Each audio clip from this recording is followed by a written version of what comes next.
We are so glad you tuned in to another episode of The Catholic View for Women, where we give you news and views from a truly Catholic perspective.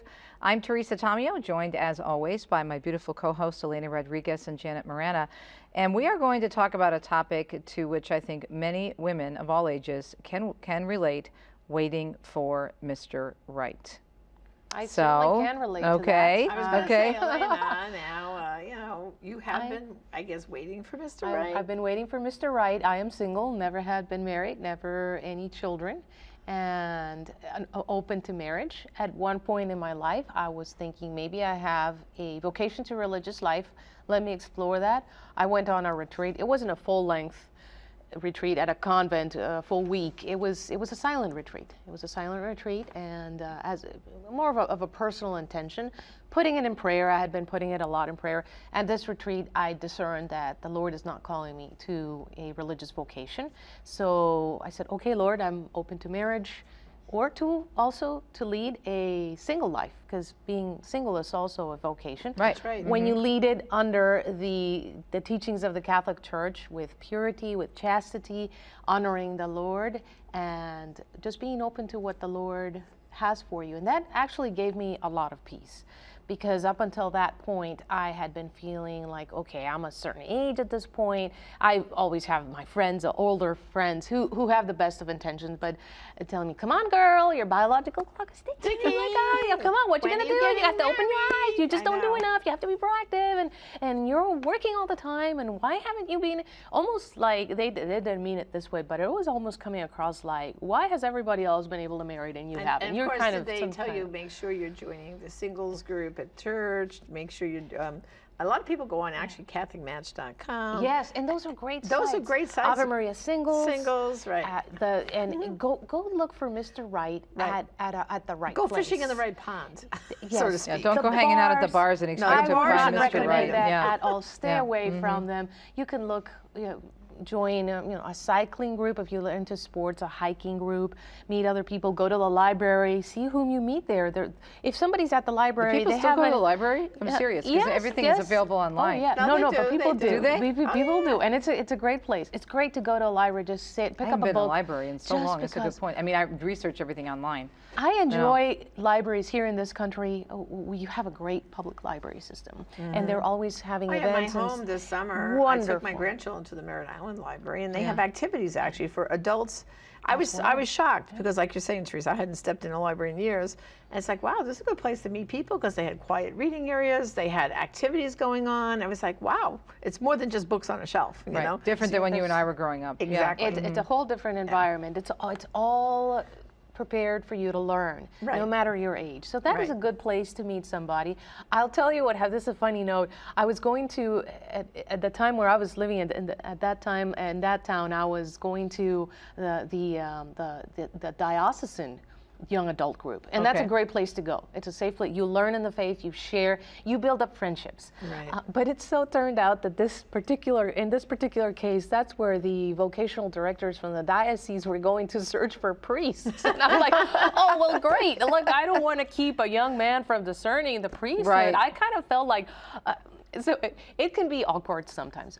Get used to it. Life is going to be awkward sometimes. So just open, but you are looking at the right place. Church groups, people with healthy virtues and activities. Habits, right. That is very important. Another thing I always heard was like, you need to find somebody with whom you're going to be friends. Because the physical attraction, that's just going to last so long. But if there's a real friendship, how do you build a friendship? Well, if you are really beginning to explore a possible relationship with somebody, keep it pure, respect the 10 Commandments, and see if that friendship is going to evolve into something more serious.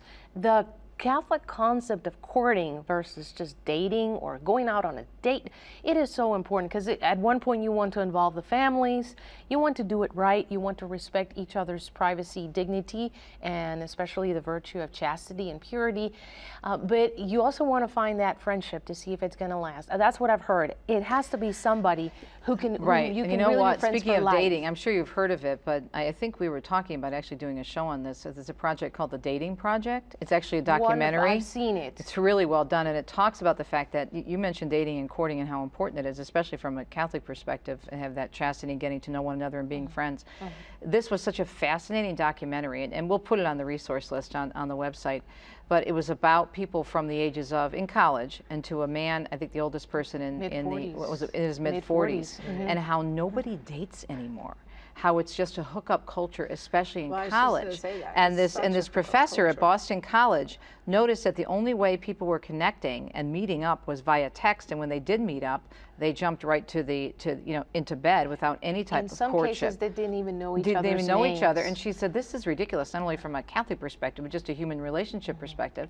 And so she started this course called the Dating Project, where they had to actually meet up at a coffee shop and not have any as a class assignment, and talk to each other, have a conversation. So that's the thing. I mean, it's got to be challenging as a Catholic woman when you're going out into this world, and even if you're trying to meet people in healthy places. Let's say you're going to, let's say, the library or another activities where it's healthy with exercise or bike club or something. You don't know where that other person is coming from, and if they don't have that Catholic mindset, it could be really challenging. And another challenge also is at a certain age you also have to look out for signs of great selfishness, not only in the other but also. I mean, getting set in your ways and things like that? Set in your ways, and I understand if you are living a single life and you have to provide for yourself, you learn to make your own decisions. You're the only one who thinks of your own good. So it turns you into that mindset of me. I have to procure all my needs and all my wants. And yes, but when you are in the presence of somebody else, you always have to learn to make that exercise. Stay out of your zone of comfort and think about the other, because that is good preparation for marriage. And if you are called to a single life vocation, it is still a good preparation. How can you exercise this even if you are in your single life? Well, you have your parents, you have your brothers, your sisters, your siblings, your cousins. You also have friends around you who are probably getting married and are having children of their own. Why not go beyond yourself and ask your friends, you need help watching the kids this Sunday so you and your husband can go out and have a date, or I'll take him to the zoo, or I'll take him to and you go with a bunch of kids, and that is you're exercising your spiritual motherhood.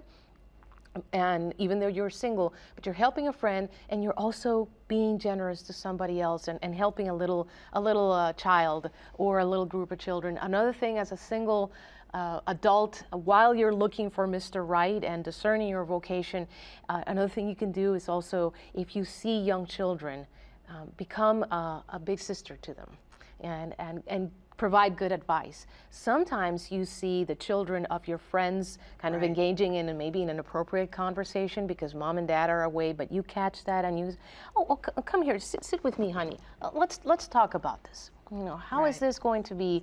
And try to instill good virtues in them and be a spiritual parent to them on behalf of your friend who is not there. Well, and lots of ways to, while you find Mr. Right, to exercise those instincts that you have. And not everyone, because I have some friends who remain single, and not everyone is meant to necessarily have to be married and have children.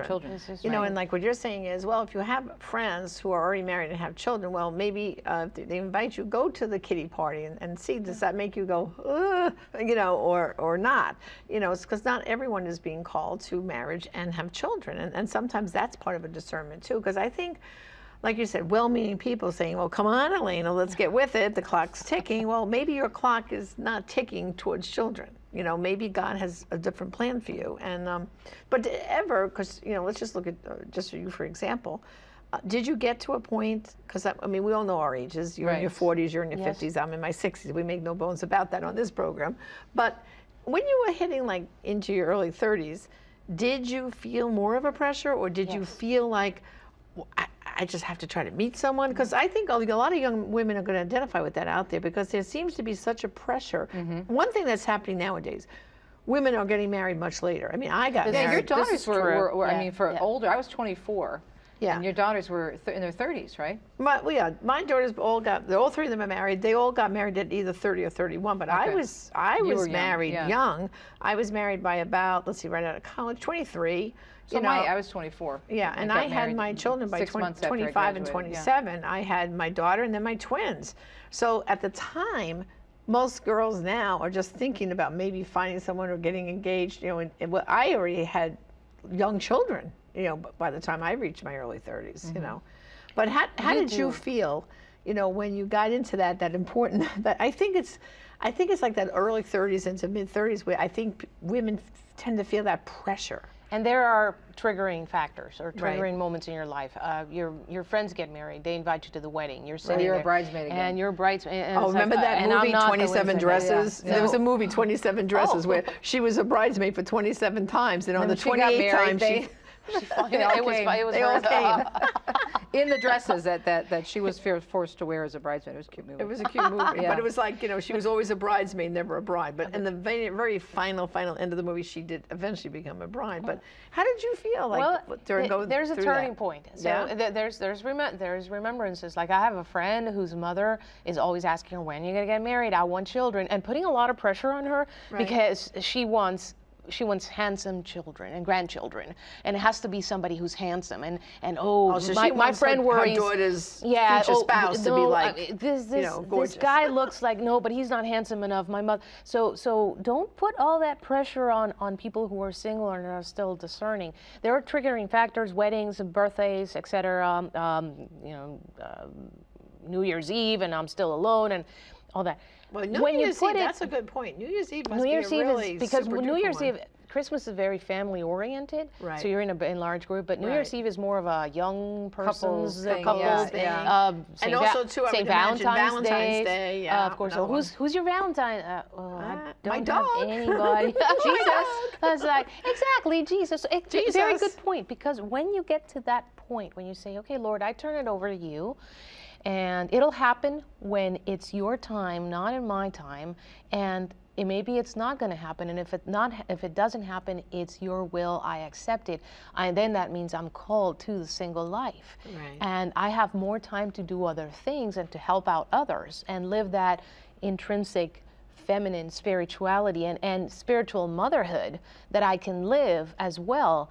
And so that's what I'm going to focus on. And when you reach that turning point, it is so beautiful, because it's like that burden of pressure suddenly lifts away. That's what Joan Lewis said. And same thing. It's not gonna steal my. I don't lose sleep over it. We probably should take a break. A great conversation. So we'll come back, and there's a great clip. I know there was a woman that you interviewed, and now she's married with children, and how she went along looking for Mr. Right, and how God and the struggles that she went through, and how God did bring him into her life eventually. We'll be right back and continuing our conversation on the Catholic view for women. Stay tuned.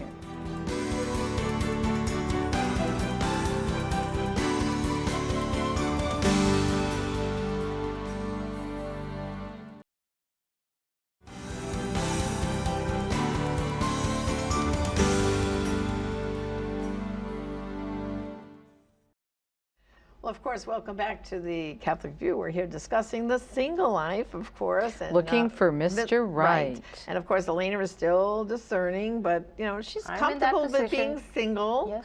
And recently I was at a conference and I ran into a young lady that she's prayed a lot, and she went through a really, what she described as a dark period, where she was felt desperately looking for a husband. I can understand that. And you know, she wrote like a journal and a little devotional for herself to get through it. But I interviewed her because I said, let's hear another voice. You know, this struggling that so many young women go through. Her name is Kimberly Cook, and let's hear from Kimberly. So my own story is that I didn't meet my husband until age 30.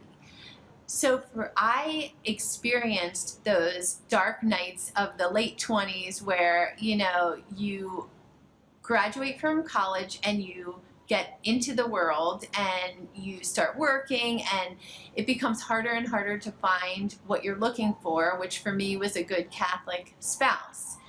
And as I went through the years, I kept thinking, I'm going to meet someone maybe here or there and at young adult groups. And as that wasn't happening, I started to almost go through this dark night of the soul for the single woman's heart. As I saw 30 coming, I remember crying on my 30th birthday because there was not any man in my scope that I could see as a future spouse. And I thought, wow, I'm going into my 30s. Most of my friends are starting to get married. They're having families. They're having kids. And I so longed for that. I really felt an aching. I would go to adoration and just cry to the Lord about this longing in my heart. So the funny thing is that I had met my husband at age 30. I didn't know it that he would be my husband yet.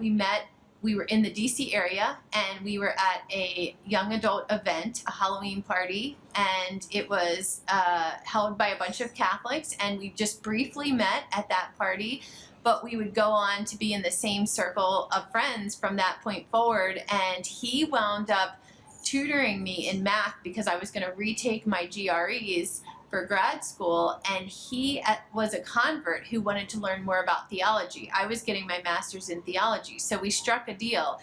We would do tutoring sessions. Half of the session he would tutor me in math. The other half of the session I would tutor him in theology. So eventually, after about a year friendship, he wound up asking me out, and I said no. Although I really did like him, but there were just some other complicating factors, and eventually I, of course, said yes. And as soon as I did say yes, and it was because of a spiritual director, my mother, and one of my roommates that said, you know, this guy is perfect for you, and I know that you like him, and these other outside issues are really not a big deal. We had a strong, solid year-long friendship, and the rest just flew from that. And so we've been married for 7 years now. We have 4 children.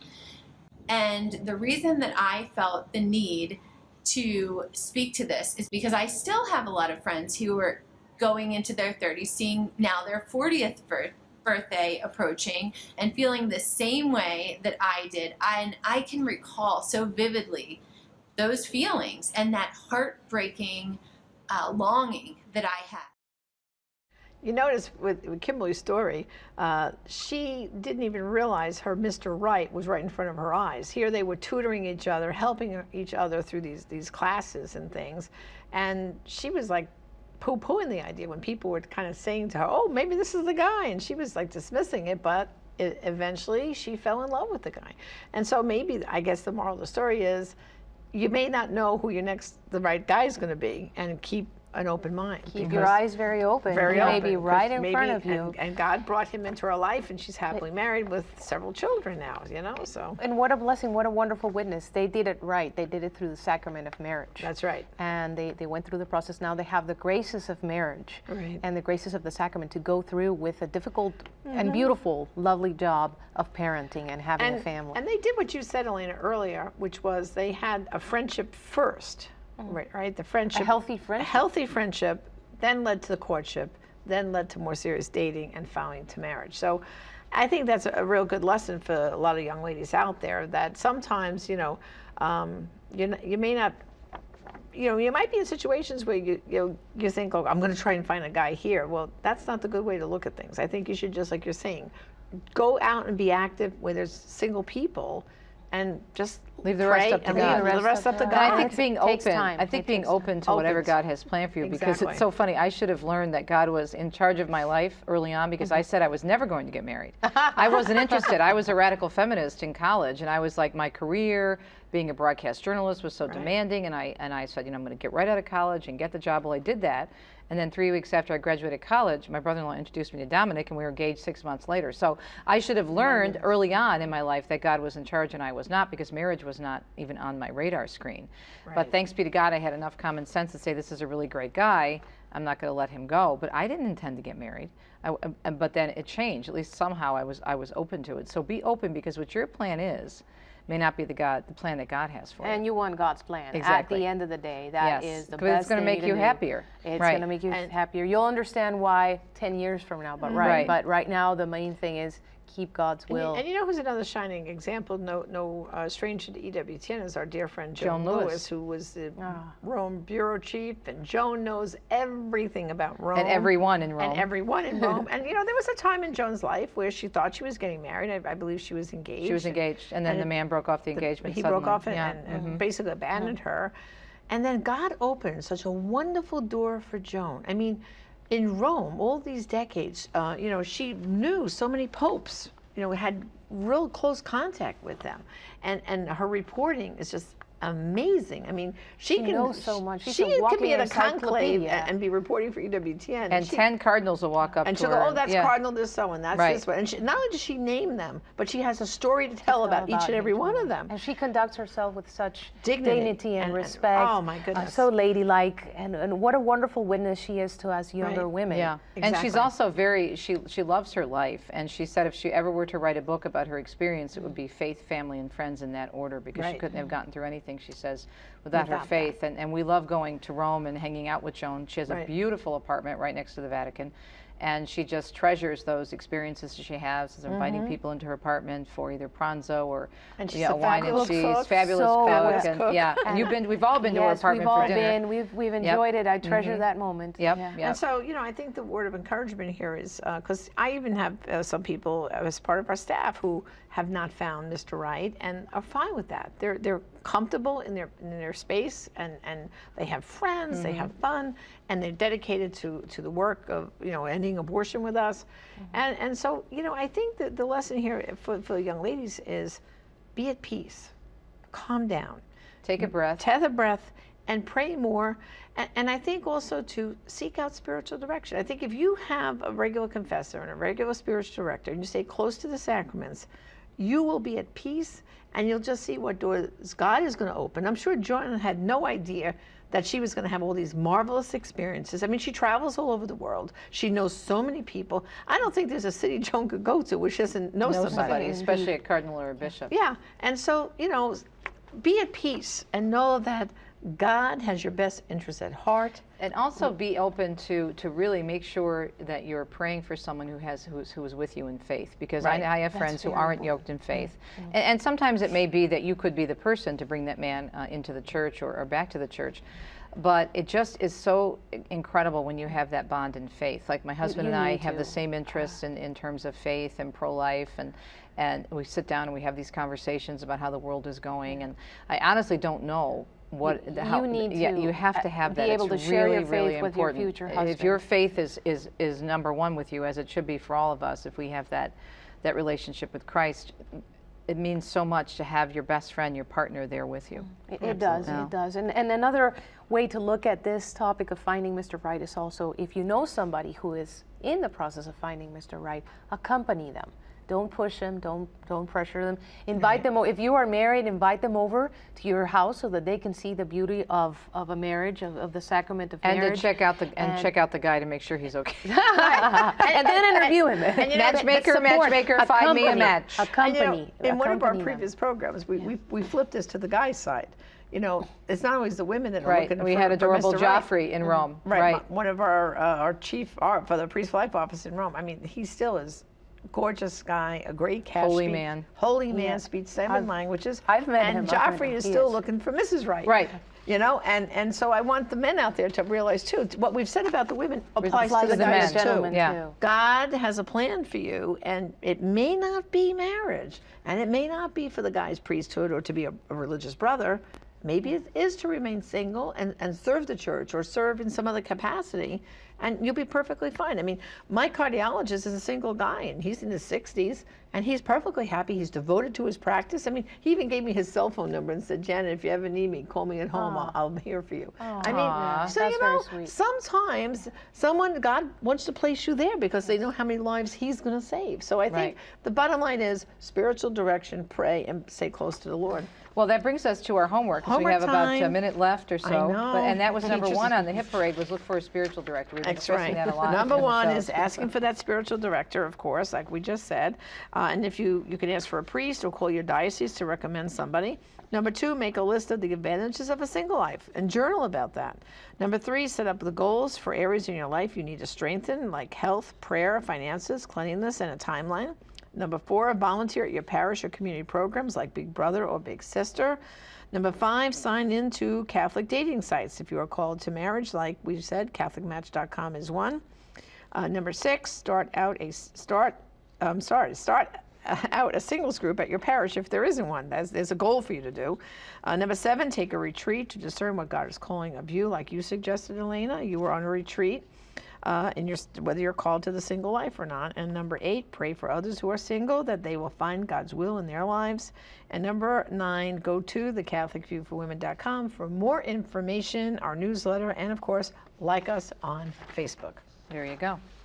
Great advice, Janet and Elena. Thanks for sharing. Really appreciate it. And remember, if you're looking for Mr. Right, start with Jesus and turn it over to him first. And remember Jeremiah 29:11, for I know the plans I have for you, says the Lord, plans not to harm you, plans to give you hope and a future. Never forget that. Thanks for watching The Catholic View for Women. On behalf of Elena Rodriguez and Janet Morana, I'm Teresa Tomeo, and we will see you next time, we hope.